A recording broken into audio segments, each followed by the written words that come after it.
Here's a question that sounds harmless. What if you smashed a shuttlecock 100 times a day, every day, for 30 days straight? Most players think the answer is simple. More smashes, more power. Grab your racket, jump, swing, repeat. By day 30, you should be crushing winners nobody can return.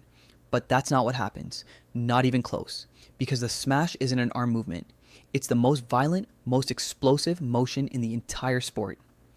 At the elite level, players send that shuttle flying faster than a Formula One car accelerates off the line. And none of that speed comes from your arm. It comes from a chain reaction. Your legs load first, your hips fire next, your core whips through, and your arm is just the last domino to fall. So when you smash 100 times a day, you're not training a muscle. You're training a chain. And a chain is only as strong as its weakest link. That's where this challenge gets interesting. Let's go day by day, week by week, because what happens in week 3 is the part nobody warns you about. Days 1 to 7, your shoulder files a complaint. If you've never smashed this much, the first few days will humble you fast. Your shoulder feels tight. Your arm feels like lead by rep 60. Your form starts falling apart before you even hit 100. That's not weakness. That's your rotator cuff, a small, unglamorous cluster of muscles buried under your shoulder, screaming for attention. Nobody talks about the rotator cuff because it's not flashy, but it's the thing holding your entire shoulder joint together every single time you swing. Right now, in week 1, you're not getting stronger. You're just trying to survive the repetition. That's normal. What happens next is where it gets good. Week 2, something clicks. Around day 8 or 9, your smashes suddenly feel different, smoother, sharper, almost automatic. Here's why. A smash isn't about arm strength at all, it's about sequence. Hips first, shoulders next, arm last. Wrist snaps through at the very end like the tip of a whip. When players skip that order and swing with just their shoulder, coaches call it arming the shot. It feels powerful for about 3 swings and then it wrecks you. But by week 2, your nervous system starts locking in the correct order on its own. You're not thinking about it anymore. Your body just knows. This is the part of the challenge that feels amazing, which is exactly why it's dangerous. Week 3 is where the trap is set. Your smash now feels genuinely strong. You're smashing harder than you ever have. Friends notice. You notice. This is the payoff you were promised. But here's the part. Almost nobody tells you. A smash overwhelmingly trains your front side muscles, chest, front shoulder, triceps, the push side of your body.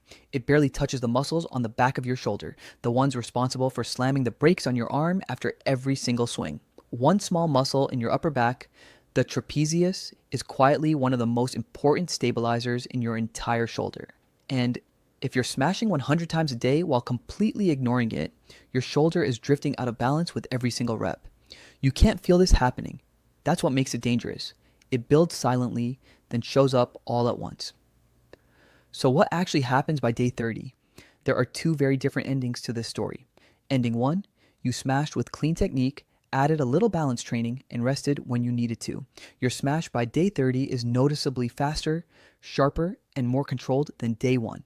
Your footwork improved too, because your body rehearsed the full motion hundreds of times. This is the version everyone hopes for.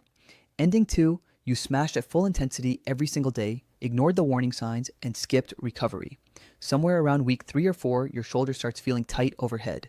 Maybe there's a pinch or a catch when you raise your arm. That's not random. That's shoulder impingement, a sign the tendons around your joint are getting compressed and irritated from nonstop overhead motion.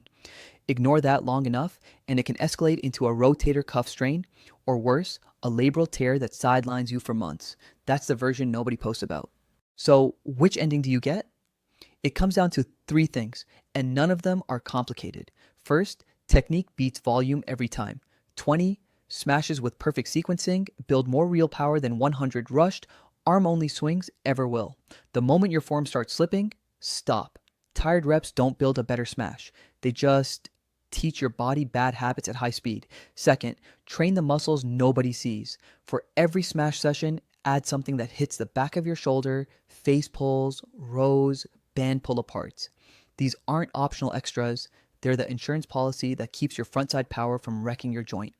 Third, recovery isn't lazy. It's where the gains actually happen. Your shoulder doesn't get stronger while you're smashing. It gets stronger afterward while it repairs. Smash at full intensity every day with zero rest, and you're not training, you're wearing yourself down on a schedule. Here's the real twist in this whole challenge. The number 100 was never the point. It was never really about how many times you swing. It's about whether your body can survive the way you swing. The players who walk away from this challenge with a genuinely better smash aren't the ones who grind out the most reps. They're the ones who treat the smash like the whole body weapon it actually is.